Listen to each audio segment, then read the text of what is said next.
Hey, what's going on, everybody? My name is Corey, better known as the Seaman, and I want to welcome you to another edition of the Seaman's Cinema Sit Down.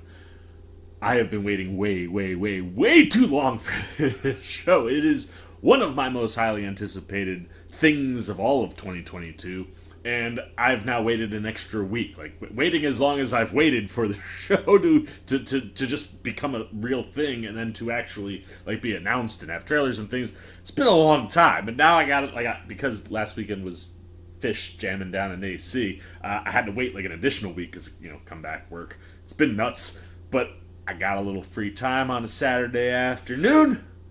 It's a little cloudy, it's not super hot, so I was like, let's not hit the pool. Let's jump into what might become my favorite show of the entire year. What am I talking about? Why don't you pull up a chair, take a seat. We are getting ready to take a watch and then discuss spoiler-filled the first episode of The Sandman. And I cannot wait. I mean, as I've said in the trailer reactions, and just to people as I talk to them, this is one of my all-time favorite comic properties. Neil Gaiman is a legend when it comes to writing, whether it's full-blown novels or his comic book works, which is what I am more familiar with. But when it comes to his comic book stuff, The Sandman is as good as it gets. And I recently went back and repurchased, new versions of the trade paperbacks, because the ones I had from, back in the day are so old and beat up, and I didn't have all of them. But this story is one that's just so fascinating. The concept of, what Gaiman calls the unending, right? Like these beings that have just been on the planet and in the universe since before time.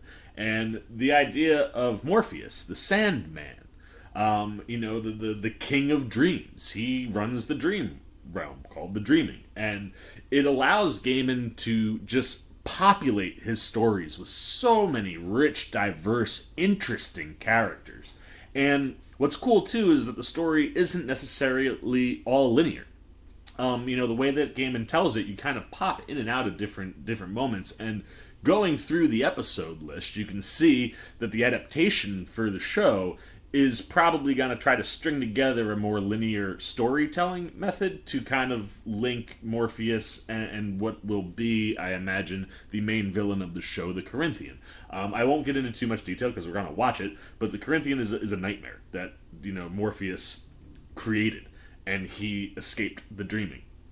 So the idea of linking those two, especially in the trailers, like, that's going to be the mission. Morpheus has got to go stop the Corinthian. And along the way, they'll fill in the gaps, but they are adapting full-on issues from the run. I mean, the very first episode, which is titled The Sleep of the Just, is the first book in The Sandman. And I believe the first 3 episodes are chronologically in order from The Sandman, and then Gaiman starts jumping. I think the first one he jumps past involves Martian Manhunter, because, it's a DC property. Gaiman was allowed to use different DC characters, and I would imagine we're not going to see the DC characters break into this show. But like I said, the Morpheus and the Corinthian stories, and pulling that together to make what the series is going to be, I think is going to be pretty dope. And I just reread The Sleep of the Just. I wanted to be fresh going in, knowing that the episodes are titled the same as the issues. I have a feeling that these are going to be very, very, very comic accurate. So I wanted to freshen my mind, man. So let's not waste any more time. Like I said, I've been waiting a very, very long time. I mean, fans of this book have been waiting our whole lives, basically, to see a live adaptation. And right now, Gaiman does have the first 2 acts up on Audible. That was actually how I started diving back into The Sandman. I went and listened to those. James McAvoy plays Morpheus. You got Kat Dennings playing Death. The voice cast is insane. And what's awesome about the Audible is that, all of the dialogue is verbatim, ripped right off the page. And then when you get into Gaiman narrating, you're getting some of the narration that's, in the book, but everything else that's not there is what he's writing in his script that goes to the artist. So, like, syncing up the episodes and Gaiman reading with the book is really, really cool. And I had done it, like, right after I started reading it, I did it with the first issue. I was like, ooh, you know what? Before the show comes out, that's what I'm going to have to do. life's been busy, so I've reread the first issue myself. But I do want to dive in, like listen to the Audible while reading, because I think it'll just enhance the storytelling. But I can't wait to see what we get with our first episode, The Sleep of the Just. Like I said, I feel like there's about to be so many. I mean, even just the trailers, there's been so many things that are just ripped right off the page. So, as a fan of the Sandman, this is very, very exciting times for me. So, let's get the Sandman up. There it is. Let's waste no more time, man. It's time to dive in. Take a watch, and then we'll discuss in detail Episode 1 of the Sandman, The Sleep of the Just. And we are rolling. I'm so excited. WBTV, baby. The Netflix series. Oh, just the mist in the clouds got me excited, man. We begin. There's Tom Sturridge's voice. It's so good. Him and McAvoy nail this character. You mortals go about your work, your loves, your wars, as if your waking lives are all so that cool. matter. Oh, man, those transitions were amazing. But there is another life which awaits you when you close your eyes. They're dreaming! Let's go. I can't wait. Show it to me. Give me the goods! Enter my realm. Oh, dude, that's awesome. His helmet is on the door. I am the king of dreams. Oh, yes! Oh, man. I'm not gonna say nothing. But if you've read the books, you're already starting to see characters. The waking world leaves you wanting and weary. Sleep brings you here to find freedom. They're doing so many cool things. This is a beautiful open. It's not how the book opens, but really good way to introduce, I think, non-readers to this world. To face your fears and fantasies. And which I must control, Yes. lest they consume and destroy you. That is my purpose and my function. There he is, baby!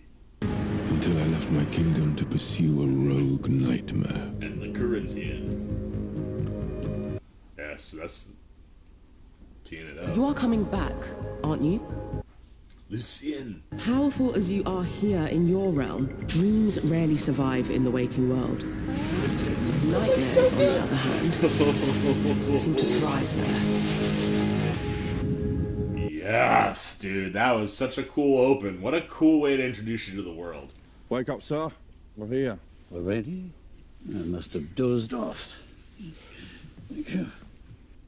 That's the first thing that the doctor says in the book. That's so freaking... Oh, man. Gotta love that. Like, your real first opening lines are verbatim off the page. That's cool. That's really cool. Chapter 1, Sleep of the Just. So I think we're in 1915 or 16. This episode is gonna do a huge time jump, which is gonna be cool.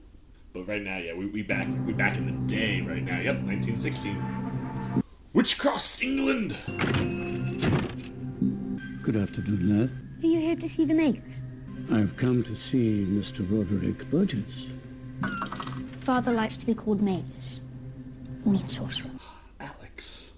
We will see grown-up Alex by the end of this episode you watch. So cool. I can't, like, I'm giddy. Like, I'm giddy watching this right now. This is...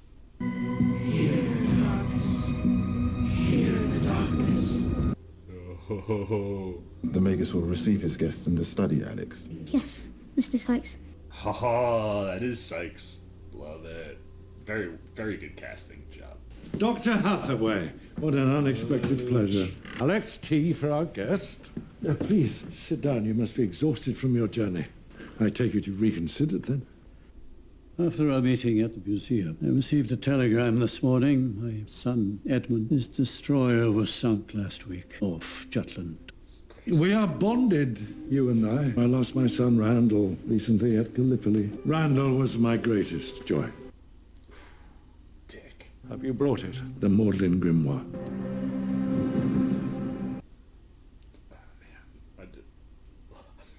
Can you really capture the Angel of Death? Oh, yes. That's what he thinks. The spells recorded in this book, we can compel death to return our sons to us. It was cool to see the ways that Gaiman is like expanding, conversations or things from the book. Like that's one of the things you're so used to like seeing Marvel and DC adapt stories, but different in the way they were in the books, which I love. But seeing something so accurate and just expanding upon conversations or moments or sequences that you can't in the comic itself. Oh man, I hope all you other Sandman fans are geeking out as hard as I am, because I'm losing my mind over here. It's so good. Like out the gate, off the bat. Tonight, it's like Dune level adaptation. we will summon and imprison death. Here, in the darkness. Oh, nice. We're doing the hops. We're about to...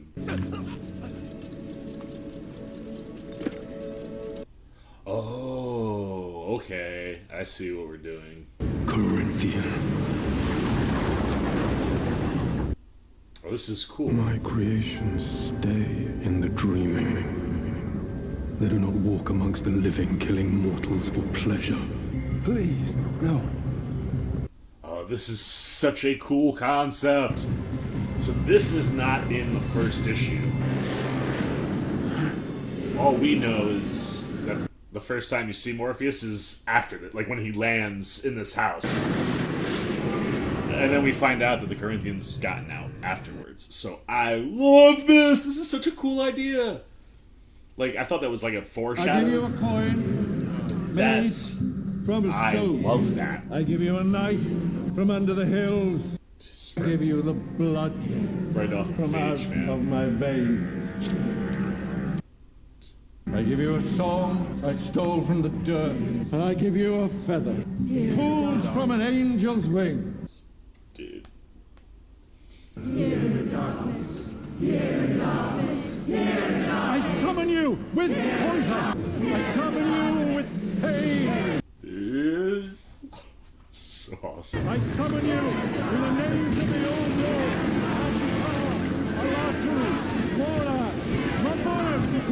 Just right off the page, man. We summon you together.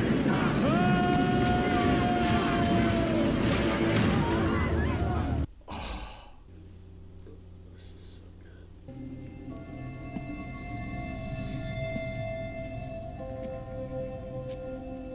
Oh god. I'm so excited for Tom Sturridge.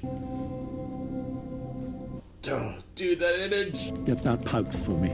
Don't break the binding circle. Sand, now the jewel. See what other treasures you have for us.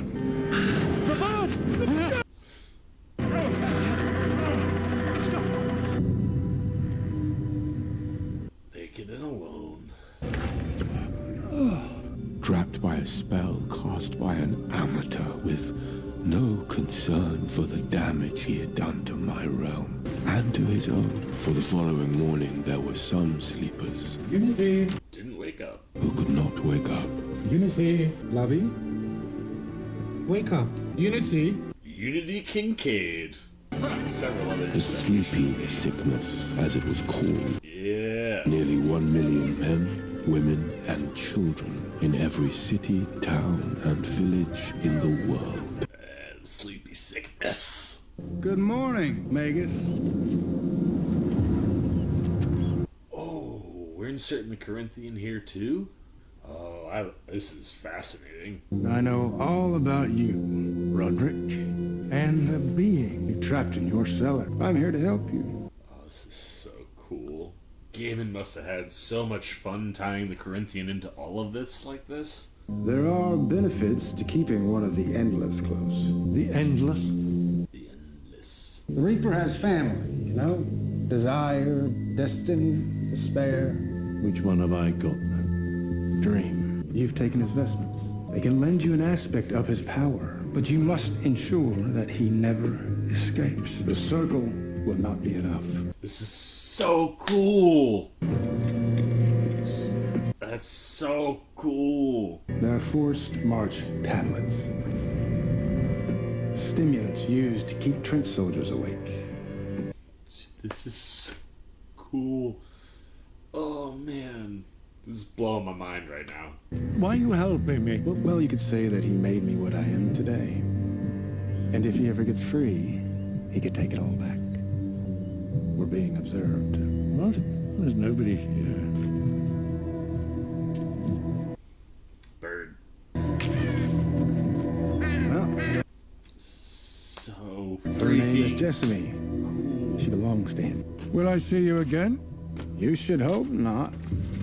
This is so in the book. Magus and his crew, they just assume and figure out that it's not death and it must be dream just by process of elimination. And they already have the containment thing and all that stuff is there. So having that be given to them by the Corinthian who would know all of those things, chef's kiss. Whew! Whew! Whew! Man! Like I said, this must have been so fun for gaming. So then, what can you give me? If I let you go, if I promise to give you back your things. But power, wealth, immortality? Is there nothing you can offer me? Do you see his anger in his hands?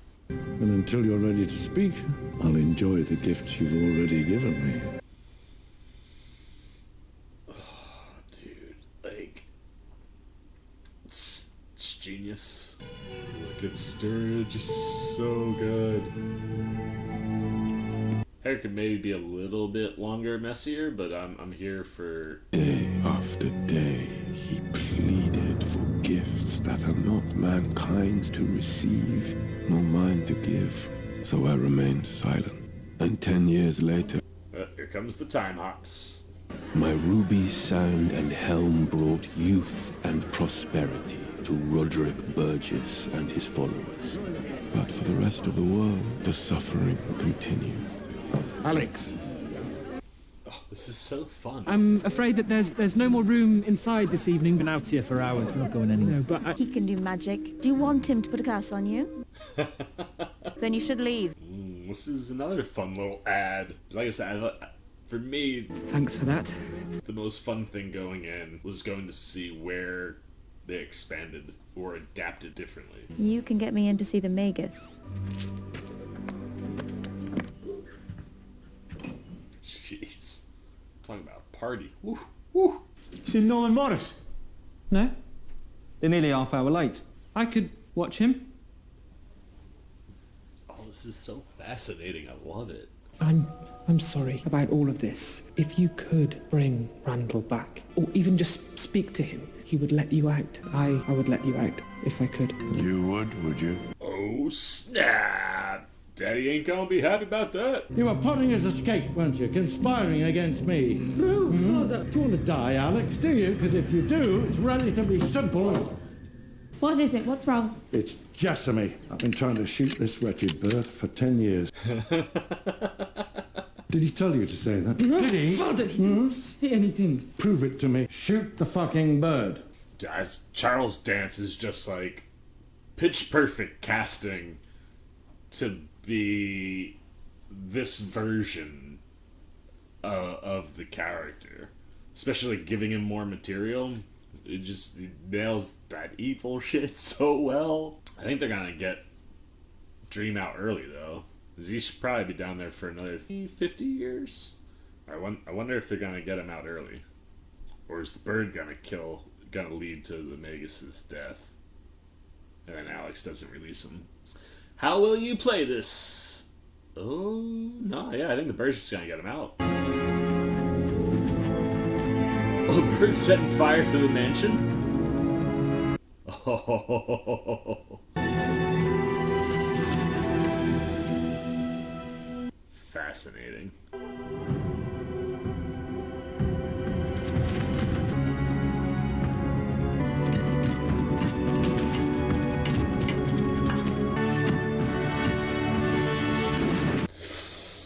Alright, yeah, no. Once I couldn't break the glass, you kind of knew that was coming. Oh, man.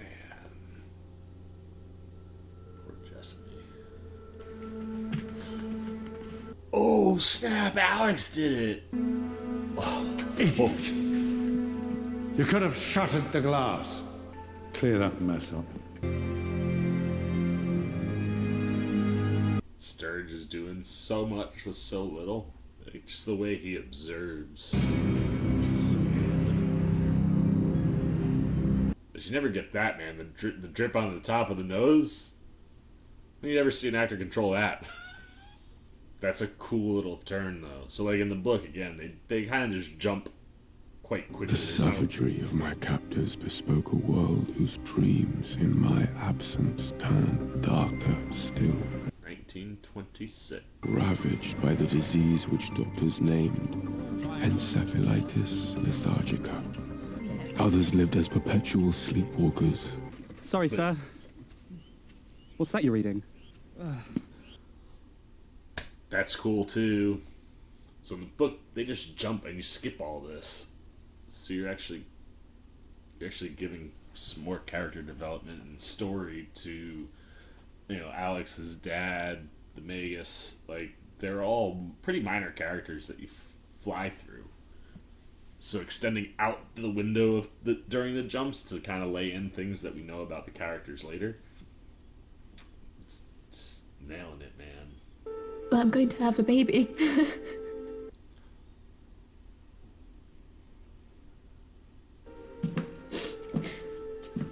He wants me to get rid of it. It's not your worry. What is it? What's wrong? She's taken it all. The helmet, the pouch, the ruby, the grimoire. Oh! That's the Magus's mistress that, whatchamacallit, I can't, there's so many names. Sykes. Speak to me! Speak to me! It's all right, Father. Get away from me.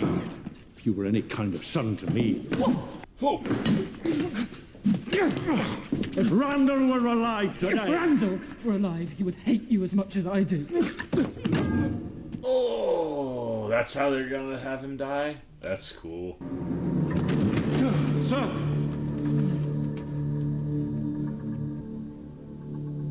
I think in the book, Sykes runs away with his mistress before he dies. But I was like, who's that blonde? It took a minute to remember that was his mistress, who Sykes ends up with, because Sykes ends up with the helm and the ruby. That's how, like, in the book, Sykes is involved in how he gets out of the house. Like I said, man, the way that they're adapting and extending out periods of time that we don't physically see in the book, but that have repercussions in the moments in the book that we do have. So freaking cool!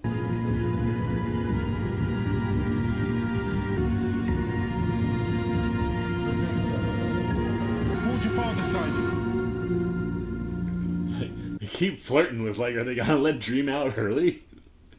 They keep pulling you back. This increases the impact of Alex's story a lot, like, character-wise. Because we don't ever get to experience any of this with him. So we just know what he's like as an older man. Sir? That's going to be his future lover. Are you alright? My father, he's dead. I'm so sorry, sir. 9 months later, Ethel Cripps gave birth to a son. My mum used to say that if I was good, when I went to sleep, a man would come, sprinkle sand in my eyes, and make all my dreams come true. But the Sandman's not coming. From now on, Johnny. That's so cool. Just promise that you won't harm me or Paul, and I will let you out. Should I have believed him this time? Perhaps. But in the end, I could not. I could have asked you for wealth or power, like my father did. Jump. But all I ever wanted was to be free of you. Alright, there we are, man. Sting 2, it's about 50 years, I think he's stuck down there. Alex. Darling, please. Here comes. I won't be coming down here again.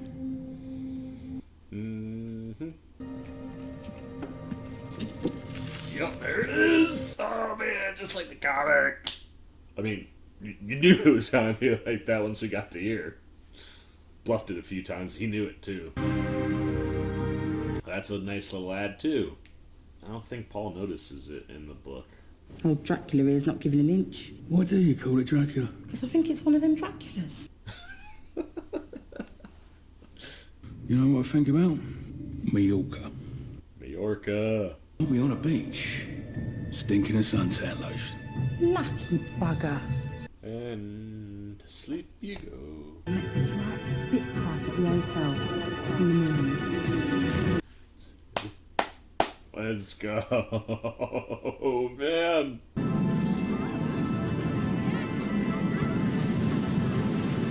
You in a dream, son. Lord of Dreams. It's getting out. That's so cool how they're shooting it. That's so cool. Take the sand to bring it home. And then he'll blow it.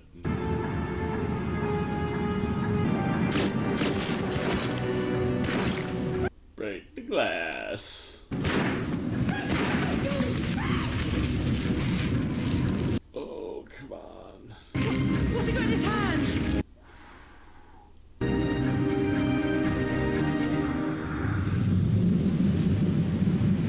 Yo, let's go. Yeah, buddy. Yes! Yes! Yes! I was waiting for that shot all episode. Oh, they're doing it. Oh, this is so fun. Alex, you could have been good. Could have been a man of your word. Well, hello. Where did you come from? Yes. Let's go. Oh, man. Yes.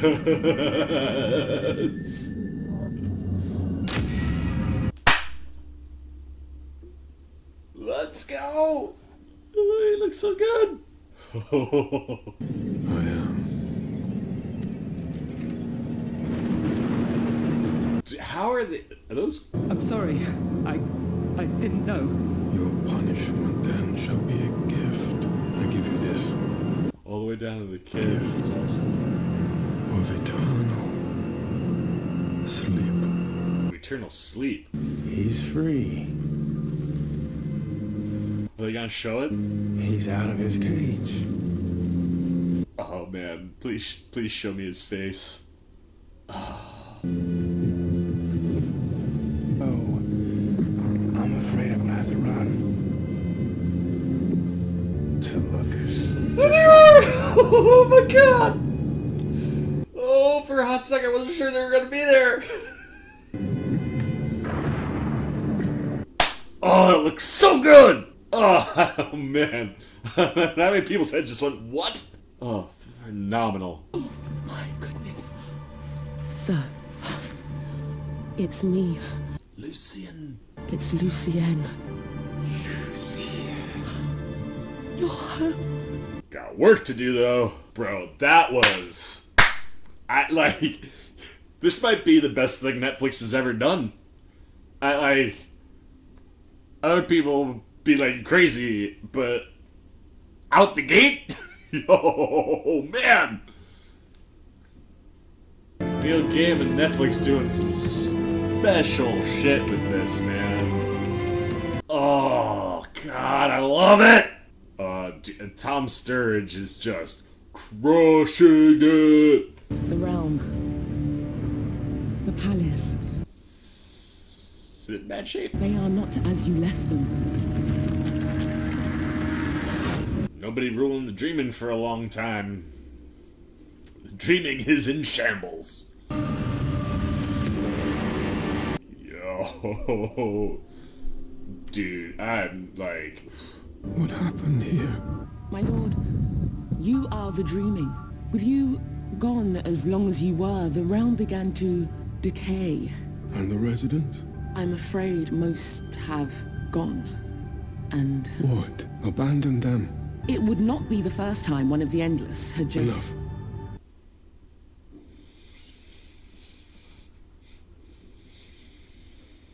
I made this run once, Lucien. I will make it again.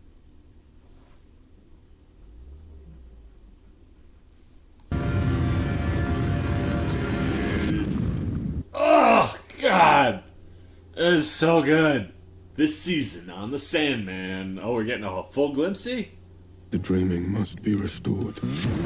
You want me to kill the King of Dreams? You just have to trust me. Whatever's happening, however it's happening, your dreams are coming true.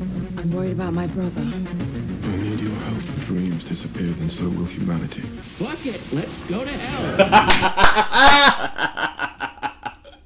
Patton Oswalt. Nightmares do not belong in the waking world, Corinthian. Oh, it turns out I fit right in. Can I get you anything you desire? Your kingdom is my birthright. Oh, still with us, dream? Dreams don't fucking die. Dude. Mike Barker, great job. And yeah, David Esquire, Alan Heinberg, the other writers with Gaiman on this. I mean, you want to just talk about, like, just a flat out, just phenomenal adaptation of a work. Like I said, the show opens. I mean, well, not the actual open. Like the whole monologue that Dream has. We'll eventually call him Morpheus, but the whole monologue that Dream has at the beginning, is a wonderful like ad. Right? It's not how the story. That's not how the book starts. I don't care, right? Like you don't need to, but I think it's interesting when you know the things that are right off the page and how they're popping. But like I love having Morpheus open the show with that monologue, because for anyone who's a non-reader, let's establish the dreaming and all these other things that as you read the books slowly get established. You kind of want that cemented right at the top, and I love getting to see a glimpse of the dreaming, like, and being able it's one of the things that you don't get in the book, where the first time we see the dreaming, it's in shambles. We don't get to see the dreaming at its peak as a kingdom. So getting to see that visual really makes the shambles punch at the end of the episode like that much harder. But I mean, just the way those three guys adapted that first book, like I said throughout the course of the episode, one of the most fascinating things for me was seeing the extensions of story for characters like Alex, and like seeing how he meets Paul, and how like that's one of those things where once his dad dies, we just jump straight to old age, and he's got Paul is already there, and like you actually spend more time with old man Alex in the book than you do in the show, but getting to spend time with the younger Alex, seeing how his father dies, seeing how things get passed. While Sykes didn't end up running away with the mistress like he does in the book, seeing his mistress, it was one of those things I was like, who is this blonde woman? And then the mistress, and she's the reason that the helm and the ruby and the sand get out of the giant mansion, the Magus's, I guess we'll call it his house. But like that it was cool to see how they adapted that stuff. And I mean, like I said, Richard Dance, could you have asked for a better Burgess? Like he's just as evil as you'd want him. And what's cool is you don't get a lot of time with him in the actual pages, but he comes across like that kind of ruthless individual, any kind of mad man villain looking for eternity and life eternal and all that stuff. I mean, but adding in like the mentioning, like they mention the wars and the stuff in the book, but adding in I don't remember. Maybe if I would have read the newspaper, it might have said something about Randall Burgess. But tying all that in, with the Doctor, which is one of the reasons that he's there. Like, I love seeing that. And like I said, the very first image that we get, I mean, since I've got the book, in case you guys did, I mean, like, it's the open, right there, like, right off the page, right down to, wake up, sir, we're here already. I must have dozed off. Like, I love getting things like that, because that's one of those, it was well written the first time. It's just as well written the second time, but then for us comic book fans, like, you're getting actual moments from the book where you're like, that's ripped right off the page, and seeing images that are not moving come to life, and fill in those gaps, in those jumps with Alex and the Burgess family and everything that's going on there. Like, it was really cool to see how they built that out. Like I said, Dance crushed it. The kid who played Alex, the majority of that episode, really, really good stuff. I mean, just across the board, like, I really liked all of that. And it really, unlike the book, it gives you an even more dire feeling of what's going on with Dream. You know, we kind of pop in and out over the course of these decades, and you don't really get to see the impact so much, the way you get to see it brought to life by Tom Sturridge. I mean, when, like, the whole bit with his Raven, I can't even remember what the name they gave it, because, you know, not in the book, but that's something that totally makes sense, right? Like, when you know the character, you know the story, having multiple Ravens out in the world that can kind of report to him and work in the real world makes a lot of sense. And then to see, like, it get blown away right in front of him, and just to see, like, the tears or the moments where he's having real emotion, you don't really ever get to pick up on that. So, like, that was really cool to see. And the other thing that I find fascinating is the minute Tom Sturridge opens his mouth. I said this, I think, in the trailer reaction, but the tone to the way that he talks and he speaks, while it's, you know, a little bit different, like, technically, from McAvoy's, the delivery is very, very similar. Like, it's one of those things where it's like, clearly Neil Gaiman has envisioned a very specific sound to Dream. And no matter who's doing it, like, if you go and you listen to the audibles, you listen to McAvoy, while he sounds different, he also sounds a lot like Tom Sturridge, or vice versa, which just tells you that, like, the guy who wrote the book has seen it in his head a specific way, and when he had the chance to direct McAvoy, clearly gave him notes that led to the tone that McAvoy has to capture Dream. Must have been very similar to the notes that he gave Sturridge, and that's one of those cool things where it's like the voice becomes like that iconic thing where, yeah, you can do the audible, you can put a live action, and even though, you know, I think Sturridge looks very much like Dream. I mean, the shot I was waiting for that I really went nuts at, I mean, I love the artwork in these. But, like, that moment when he finally gets out, it's, like, one of my favorite images from the first book. Like, seeing that portal open up and then him go to that pose, like, that's those things where it's like you have the guy there, and Sturridge totally captures the physicality, the nature, the visual. But it was one of those, like, when I listened to it on Audible, I was like, McAvoy, man, like, yeah, that's exactly, like, it's almost like Dream must sound the same to all of us in some way when we read the book, because, like, it just, like, the minute I heard McAvoy doing it, I'm like, yeah, that's right there. And Sturridge is the same thing. Like, he really has the tone and the depth that he's bringing to his performance in the minimal emotional moments that he's given, both nonverbal and verbal. I mean, at the end, when he's just talking about, like, have my subjects not, like, have they forgotten who their creator is? Like, do they not know who I am? Like, they know me. Like, why would they run away and leave and abandon the dreaming? And to see that, like, to feel that hurt just through the performance, I mean, whoo! Tom Sturridge, I'm telling you, man, something special in the works for this kid. I mean, Gaiman nailed that casting. And then the other person that I am just delighted about so far has got to be Boyd Holbrook. I mean, his Corinthian, like I said, the Corinthian doesn't show up in the first issues. You know, he shows up later on down the road a little bit as you're telling the story. And it's one of those things where he is, like, even when you're reading the books, the minute he shows up, you're just like, this is the villain of the story right now.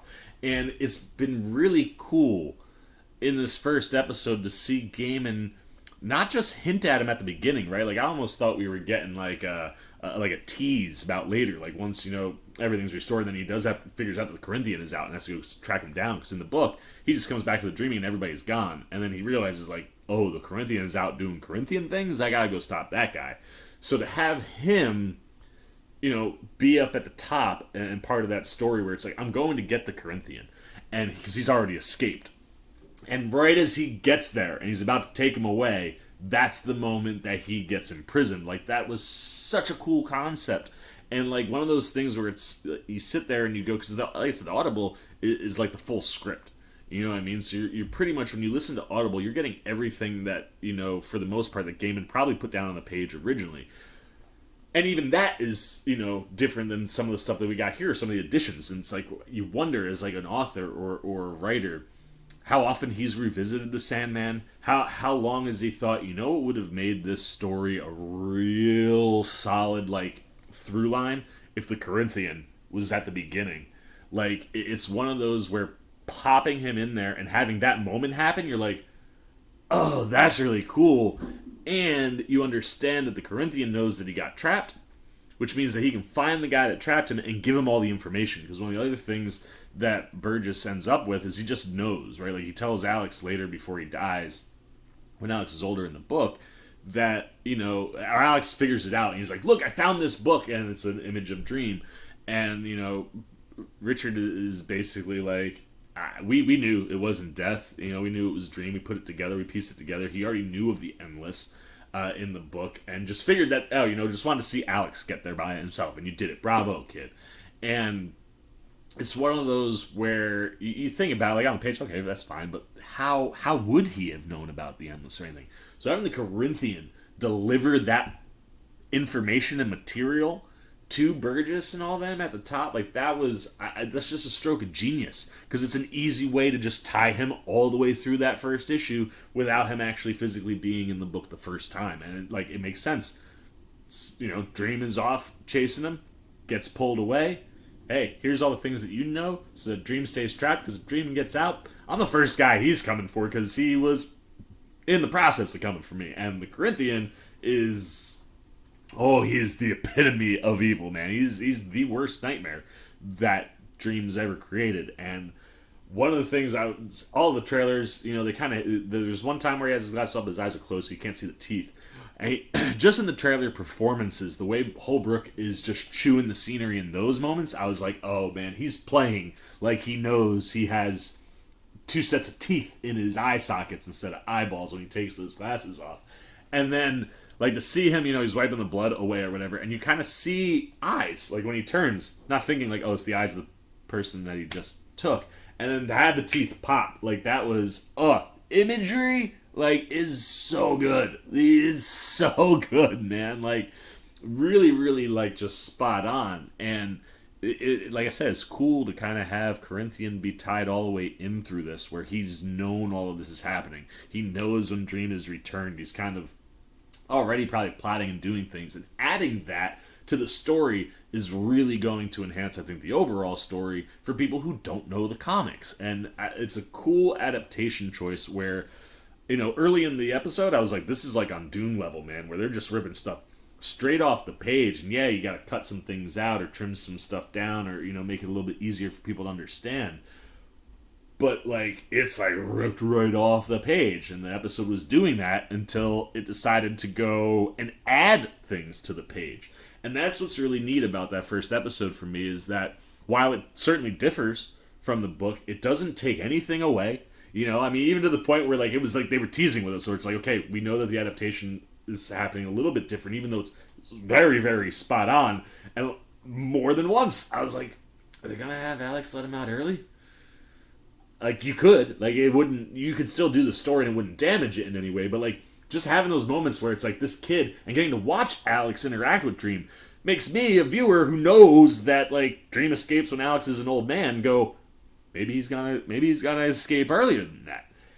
And, like, those are the things about this adaptation that I'm really digging, is, like, you're getting stuff that's being added to the story and is enhancing pieces that, you know, you kind of fly through in the comic, because you gotta, you know, you only have so many pages to work with.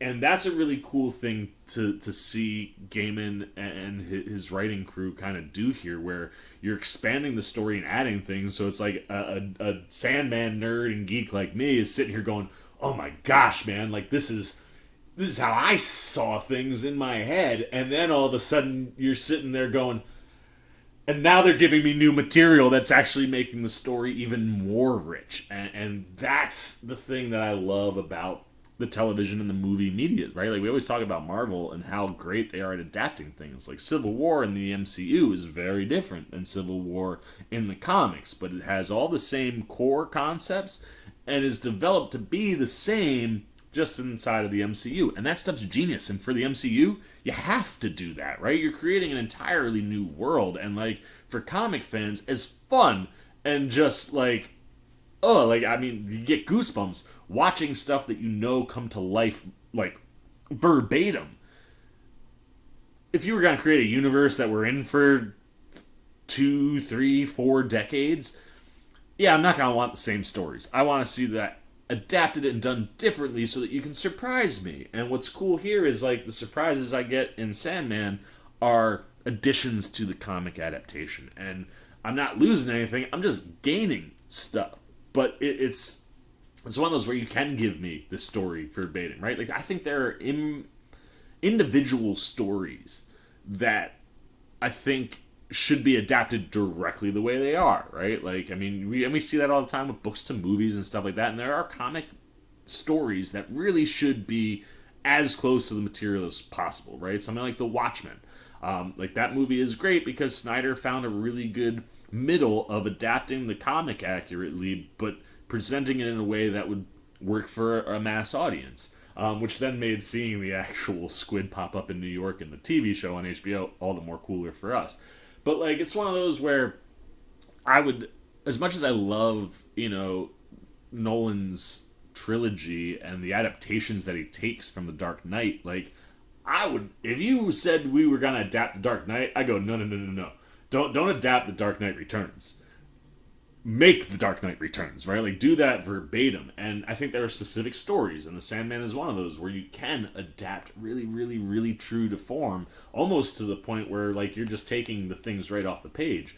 But giving us a little bit more in each episode, obviously, it's the key to an adaptation. You have to either add or enhance things, that you're getting if you're going to go that route.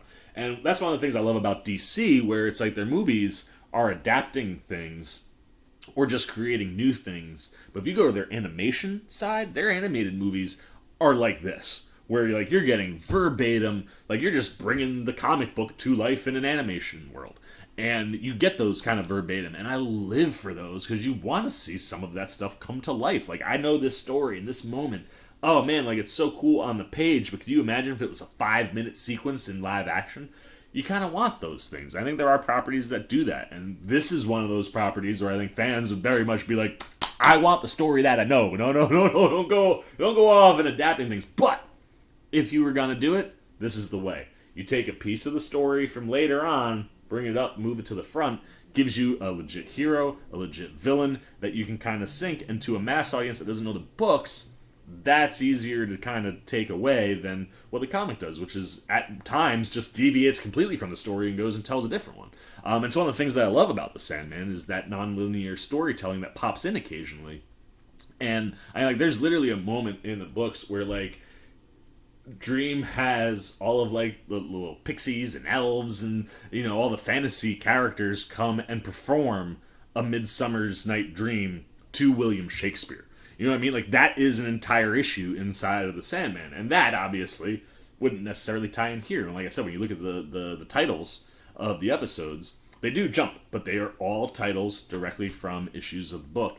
And seeing how Gaiman is going to adapt this going forward after seeing what we got in episode 1, whoo-wee, man! Like, I'm not even going to rate these episodes one by one because based on this, they're just all gonna be 5s. I mean, like, it's one of those things where when you love something a lot and then you see it come to life and it's better than what you had in your head, it's something special. And I mean, out the gate, that's about as fire as you could get for the Sandman. I cannot wait to dive into more episodes. Unfortunately, I have to bounce back to work for a little bit and then we'll edit this and get it up. So by that point, we'll probably have watched the second episode, but man, I don't know how fast I'm going to be able to watch or get these out, but I am so excited to watch and interact and talk about this show with you guys. And seeing that come to life is just so freaking cool, man. Like, it's exactly what I was hoping for, at least one episode in. So, yeah, I'm not going to rate these episodes because you're just going to get bored.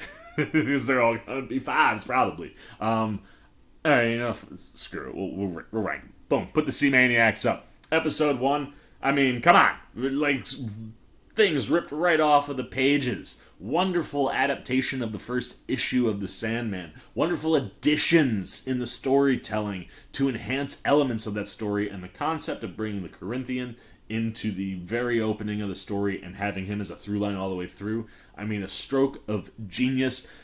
Tom Sturridge is doing something crazy, like, special right now. I mean, Dream, Morpheus, he is a character that is very specific and has people who love him, and seeing Sturridge bring him to life is wonderful. Boyd Holbrook already just making you when it comes to the Corinthian. Can't wait to see what we get from him. So obviously, first episode in, the cinematography, the visual effects, the sight of seeing the dreaming at its full peak and then seeing it decimated at the end, like all of that stuff just it hits perfectly.